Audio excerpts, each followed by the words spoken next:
السلام عليكم ورحمة الله وبركاته. اهلا بيكم معايا النهاردة. معاكم شيماء صابر. النهاردة بقى حلقة تزيين التورتة. احنا كنا عملنا قبل كده الكيكة الاسفنجية، وهحط لك اللينك بتاعها في صندوق الوصف.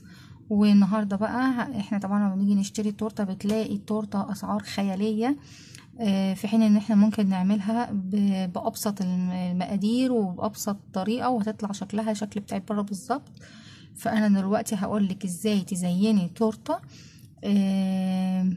زي المحترفين بالظبط، وازاي تعملي الاشكال بقى بالشوكولاته بالفواكه بالحاجات دي، وهقولك على التكات وكل حاجه فيها.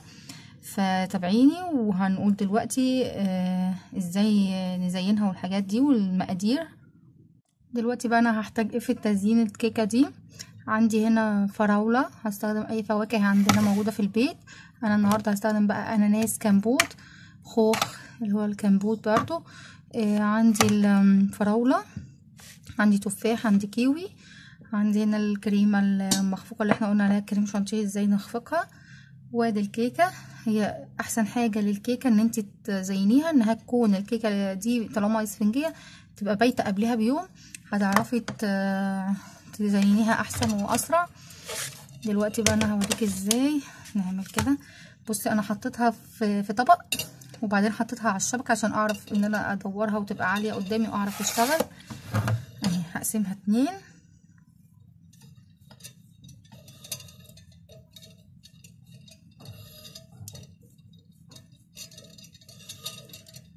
لو انت بقى عايزاها تقسميها على 3 ممكن تتعمل في صينية اصغر من دي على 20 مثلا، تطلع اعلى وهتطلع تعرفي تعمليها على 3. بسم الله. خلاص انا دلوقتي هسقيها بقى بالشربات بتاع الكمبوت، المية اللي بتبقى في الكمبوت، ونرجع مع بعض. كده بقى انا سقيتها اهي. هعمل هجيب معلقة الاول، هعمل هنا بس معلقة كريمة كده، هسقي بيها، هغطي قصدي بيها النص ده، وبعدين نحشيها مع الكريمة دي فاكهة، اي فاكهة بقى انت تحبيها. انا هحط النهاردة فراولة كده من جوه بس كده.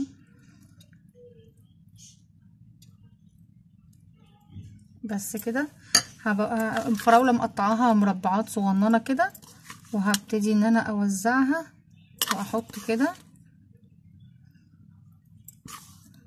ولازم اضغط الفراولات دي في الكريمة عشان ما تبقاش تعمل هنا فرق كده او حاجة. وهحط بقى كريمة تاني عشان تمسك لي الطبقة اللي هحطها من فوق على الطبقة دي، لان انا لو حطيت على الفراولات دي هتعمل عازل ما بين الطبقة بتاعه الكيكة اللي تحت والطبقة دي. تيجي تاكليها بقى تحطي الشوكة كده تلاقي الطبقتين انفصلوا عن بعض. ماشي كده. انا هجيب الكيكة بقى التانية، الطبقة التانية، واحطها عليها كده. حطيت بقى اهو، ادي الوش التاني، الطبقة التانية بتاعتنا هحطها. بس اجيب بقى الورقة زي ما اتعلمنا، هنحط ورق هنا في الطبق، ورق زبدة علشان ما نوسخش الحاجة كده. هحشرها من هنا وهوريها لكم بعد كده. فهنجيبها كده ونجيب الطبق كده، وهحط ده ما بين الكيكة والطبق كده علشان لما اجي ازوق زي ما قلنا المرة اللي فاتت ما تبهدليش الطبق، وهشد الورق الاقي الدنيا كلها نضيفة. انا هعمل بقى كده في باقي الطبق وبعدين هنرجع مع بعض. اهو كده هبتدي ان انا بقى احط الكريمة على وشها كده،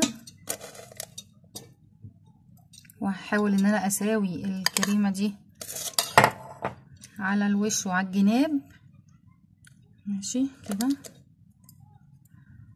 وهعملها بقى بالاسباتيولا او بالسكينة بتاعتي او بدهن المعلقة كده، وهخلص الكريمة وتغطية التورتة وهجيلكوا بالكريمة كده وهرجع لكم تاني.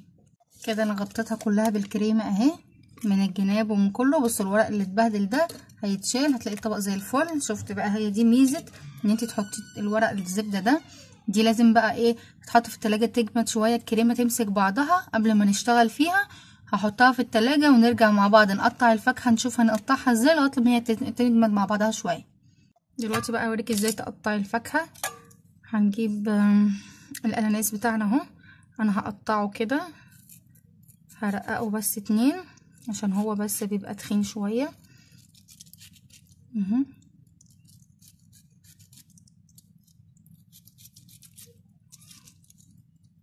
كده، وهقطعه بس بالنص كده زي ما احنا شايفين كده.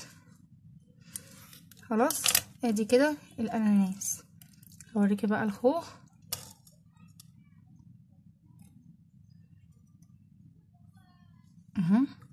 هقطعها زي ما قطعنا المانجا المره اللي فاتت، رقيق جدا. هقطعها كده اهي، لازم اقطعها رقيق علشان اعرف ان انا اثبتها على التورته اهي. خلاص اهو ماشي. اكمل انا باقي الكمبوت وبعدين نرجع مع بعض. ودلوقتي بقى هنقطع التفاح. ادي معانا التفاحه، هنعملها بالنص كده، وهاخد منها ربع بس، هشيل منه الحته دي. وهعمل بالسكينه ازاي بقى؟ بصوا، هاجي هنا في النص كده وهعمل بالسكينه كده، وهعمل قصادها الناحيه التانية كده بس تبقى صغننه، وبعدين هعمل كده حواليها واحده كمان تبقى صغنونه كده. يبقى كده عندي واحده طلعت اهي، وواحده تانية طلعت، دي نخلصها للاخر.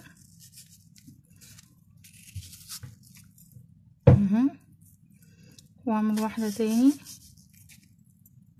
بس انا وريتكم، بس هرجعها تاني عشان اشوف اهي كده، وارجع هعمل قصادها كده، وهعمل كده، واعمل قصادها كده من الناحيه التانية. كل واحده هنعملها كده اهو، واعمل من قصادها من الناحيه التانية كده اهو. وهبتدي اطلع بقى واحده واحده، الاول دي وبعدين دي، واحده واحده كده، وبعدين دي هنخلصها من هنا،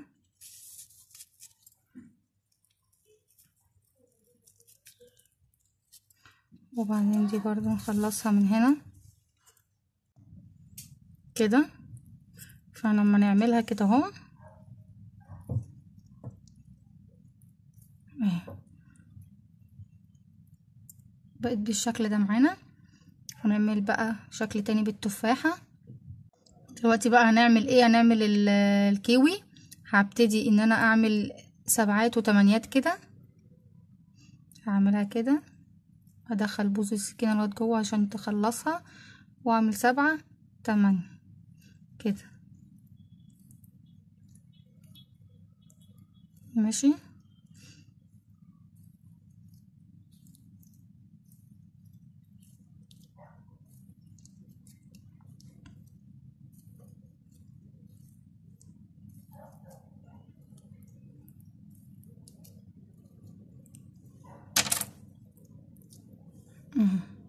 دي كده للكيوي.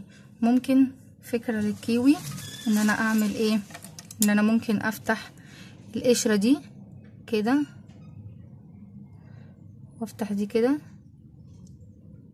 هفتح كل القشرات اللي عندنا دي، وبعدين ارجع اوريها لكم في الاخر. قشرت كل القشرة بتاعتها اهي، بس من تحت عادي، لكن هي بس من هنا. والتانية ممكن اشيل القشرة خالص واقشرها خالص ونرجع مع بعض. ودي كده كيوي قطعته حلقات عادية اهي، برقيقة شوية. انا دلوقتي بقى هنبتدي نشيل الحاجات دي عشان نجيب التورته، وهنشوف هنزوقها بقى ازاي مع بعض. دلوقتي انا بقى ايه، شلت الورق بتاعنا اهو، وهحط هنا الاناناس الاول. هحط حلقات الاناناس دي كده كده، برضو النص ده هيغطي النص ده كده،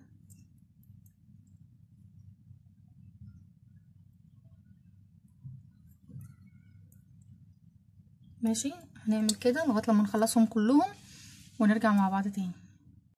بكده اهو عملنا اللي احنا قلنا عليها، اللي هي واحده، ونغطي النص بتاعها بطرف التانية اهي كده فوق بعض كده.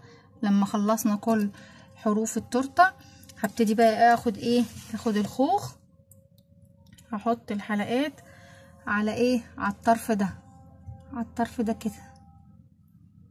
ماشي. هنمسك بقى واحده واحده كده، وهعمل برضو واحده طرف دي على دي. ماشي. هخلصهم برضو داير كده وارجع مع بعض تاني.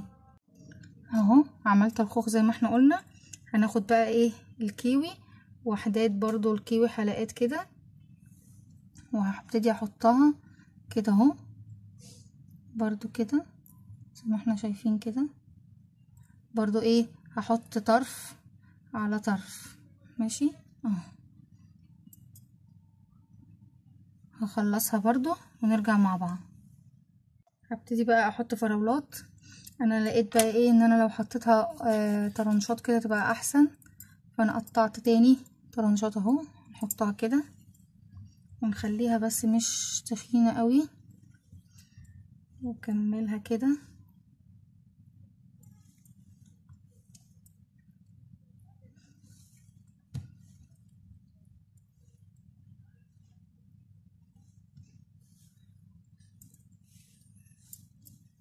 خلصها كده، خلصها وارجع معاكم. هنا بقى هبتدي احط بقى ممكن نزين بقى بالكيوي اللي احنا عاملينها دي. نحطها على جنب كده، وممكن نحط التفاح اللي احنا مقطعينها بالشكل ده كده.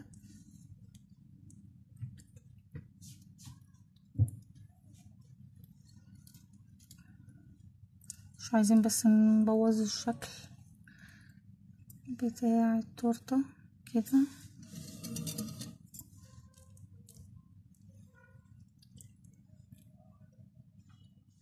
وبكده دي الشوكولاتات اللي احنا قلنا عليها شبه اللولي كده، بنجيبها برضه من عند العطار. ادي شكل التورته بتاعتنا وعاملاها بايديكي. دي لو جيتي تجيبيها من بره مش هتلاقيها اقل من 250 جنيه، مكلفتكيش حاجه خالص، حاجات خفيفه جدا. ولو عجبتك الوصفه ياريت لايك وشير وسبسكرايب، اشتراك في القناه عشان يوصلك كل جديد. ولو عايزين اي وصفات اي اسئله ابعتولي في التعليقات وانا هرد عليكم. وبألف هنا وشفا، والسلام عليكم ورحمه الله وبركاته.